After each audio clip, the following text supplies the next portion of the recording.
Hello students, आज हम कक्षा 10 के लेसन 10 का जो चैप्टर है वस्त्रों की देखभाल, उसका अगला टॉपिक पढ़ेंगे। कपड़े धोने से पूर्व रखे जाने वाली सावधानियां। इसके पहले हमने कपड़े धोने के सामान्य नियम और आवश्यकता को जाना, और आज हम कपड़े धोने से पूर्व रखे जाने वाली क्या क्या सावधानियां हैं उनके बारे में जानेंगे।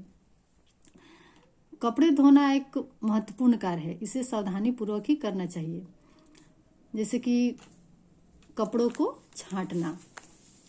पहले सारे कपड़े, धोने वाले कपड़े एक जगह इकट्ठे करेंगे और धोने से पूर्व उन्हें जो सूती वस्त्र है, रेशमी वस्त्र है, ऊनी वस्त्र है, उनको अलग अलग छांट लेंगे और छांट करके उन्हें अलग अलग ही धुलेंगे।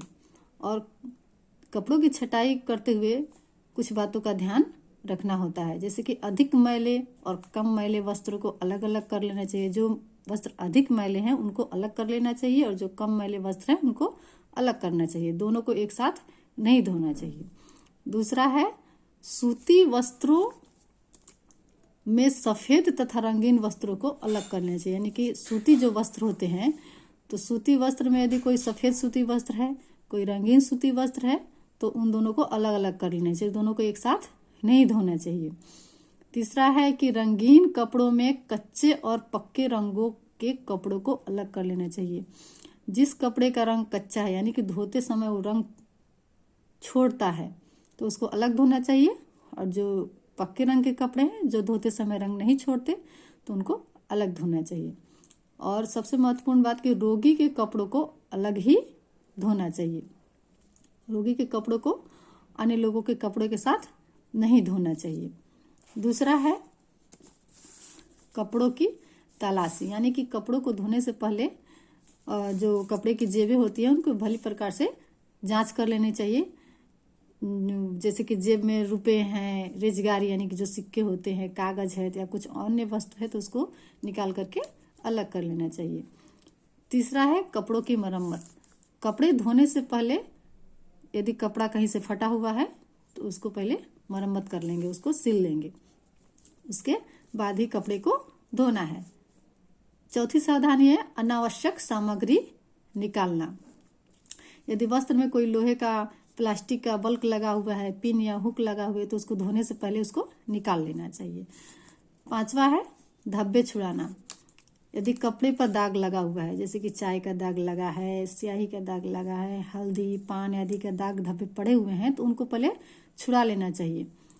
अगर नहीं छुड़ाते हैं तो फिर वो दाग क्या है, और भी फैल करके कपड़े पर लग जाएगा। इसलिए धोने से पहले कपड़े के दाग धब्बे को छुड़ा लेना चाहिए। छठा है कपड़ों को पानी में भिगोना।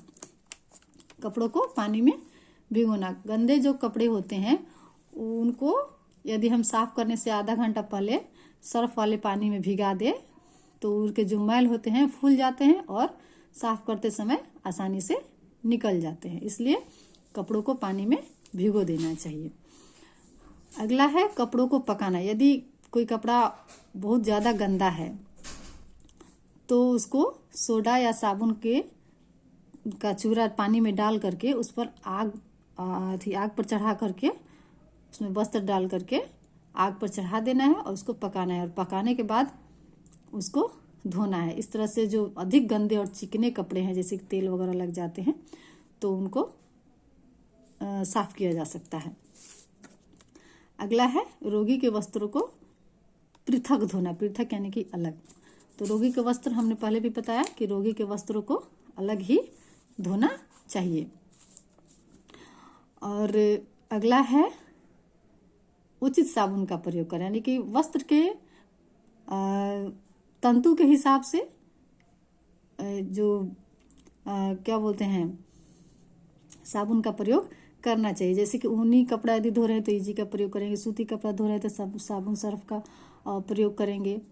तो इसलिए वस्त्रों के तंतुओं को देखते हुए हमें उनके लिए डिटर्जेंट, साबुन अथवा ईजी का प्रयोग करना चाहिए। नील और कलफ की व्यवस्था। सफ़ेद कपड़ों में नील लगाना और उसमें कलफ लगाना। कलफ लगाया जाता है कि ताकि वस्त्र कड़ा हो जाए। जैसे कि सूती वस्त्र में हम स्टार्च, माड़ आदि का कलफ लगाते हैं, वहीं रेशमी कपड़ों में गोंद का कलफ लगाया जाता है। और कपड़े धोने के लिए इन सब चीज़ों को ध्यान में रखा जाना चाहिए। सारी सावधानी हमें बरतनी चाहिए, उसके बाद ही कपड़ों को धोना चाहिए। आगे है कि कपड़े धोने के लिए आवश्यक उपकरण, यानी कि आवश्यक वस्तुएं कौन कौन सी होती हैं जो कपड़े धोने के लिए प्रयोग में लाई जाती है। एक है कपड़े का पटरा। तो कपड़ों को रगड़ कर धोने के लिए एक पटरी की जरूरत होती है। तो कपड़े को जो धोते हैं, कपड़े धोने वाले जो पटरे होते हैं उनमें थोड़ा थोड़ा स्थान छोड़ करके पट्टियाँ लगी होती है। उस पर हम जब वस्त्र को ऐसे, जैसे है इस प्रकार का पटरा होता है, और ये जो है इस तरह का पटरा होता है, ये जो बीच में खाली स्थान होता है। तो जब हम इस पर कपड़े रख करके रगड़ रगड़ के धोते हैं तो फिर इस जो खाली स्थान होता है यहाँ से मैल नीचे गिर जाता है। ठीक है। अगला है टब। कपड़े धोने का एक मुख्य उपकरण हो गया टब। टब में पानी भर करके कपड़ा भिगोया जा सकता है और उसको खंगालने में भी काम आता है, और नील तथा कलफ लगाने के लिए भी टब का प्रयोग किया जाता है। इसलिए टब जो है मुख्य उपकरण होता है। तो इसमें मतलब कपड़े धोने के लिए आप प्लास्टिक का टब प्रयोग में ला सकते हैं। मग भी कपड़ों की धुलाई में एक महत्वपूर्ण उपकरण है। इसका प्रयोग पानी को डालना, नील घोलना, कलफ तैयार करना आदि में भी आता है। ये भी हम प्लास्टिक का इस्तेमाल कर सकते हैं। अगला है ब्रश। मैले कपड़ों को धोने के लिए जो कॉलर पर, कफ पर मैल ज़्यादा हो जाते हैं तो उनको रगड़कर छुटाने के लिए ब्रश की आवश्यकता होती है। आगे है साबुन और वॉशिंग पाउडर। साबुन और वॉशिंग पाउडर। कपड़ों को धोने के लिए सोडा, साबुन, सर्फ, जेंटिल आदि का प्रयोग किया जाता है। इनके बिना तो कपड़े साफ नहीं कर पाएंगे। नील तथा कलफ।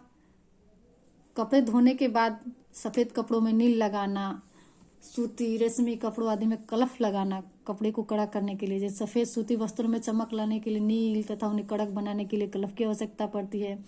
जो टेरिकॉट के वस्त्र होते हैं उसमें टिनोपाल लगाया जाता है। टिनोपाल लगाने से थोड़ा टेरिकॉट के वस्त्र थोड़ा कड़े हो जाते हैं और प्रेस करने के बाद वे उसमें चमक आ जाती है। ठीक। आगे है रस्सियाँ। कपड़ों को सुखाने के लिए हमें रस्सियों की ज़रूरत होती है। प्लास्टिक की डोरी आप इस्तेमाल कर सकते हैं। आप बरामदे में, गार्डन में वस्त्र सुखाने के लिए आजकल स्टैंड भी आ रहे हैं, तो स्टैंड भी ले सकते हैं कपड़े सुखाने के लिए। Washing machine. आजकल के समय में मध्यम वर्गीय घरों में वॉशिंग मशीन का प्रयोग किया जा रहा है। इस मशीन में एक और वॉशिंग पाउडर और पानी डालकर मशीन चलाकर कपड़े धोए जाते हैं और दूसरी ओर उन्हें साफ करके निचोड़ने की व्यवस्था होती है। उसमें कपड़े निचुड़ जाते हैं, यानी पानी उसमें से निकल जाता है और थोड़ी देर में बाहर फैलाने पर कपड़ा सूख जाता है। मशीन चलाकर छोड़ दिया जाता है।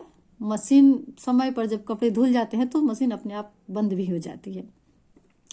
इस बीच जो गृहिणी होती है वो अपना दूसरा काम निपटा लेती है। इसलिए एक समय में दो तरह का काम हो जाता है। एक तरफ आपका कपड़ा भी धुल गया और दूसरी तरफ कोई और काम भी हो जाता है। प्रेस करना। और प्रेस करना एक कपड़े धोने सुखाने के बाद प्रेस करना एक महत्वपूर्ण प्रक्रिया है। तो जो कपड़े सूख जाते हैं तो उस पर सलवटें पड़ जाती हैं, तो उनको हटाने के लिए प्रेस किया जाता है। और प्रेस करने के लिए एक मेज की भी आवश्यकता होती है। इस प्रकार जो है कपड़े धोने के लिए निम्नलिखित उपकरण प्रयोग में किए जाते हैं। जैसे कपड़े धोने का पटरा, टब, मग, ब्रश, साबुन एवं वॉशिंग पाउडर, नील तथा कलफ, रस्सियाँ, वॉशिंग मशीन, प्रेस एवं प्रेस करने की मेज।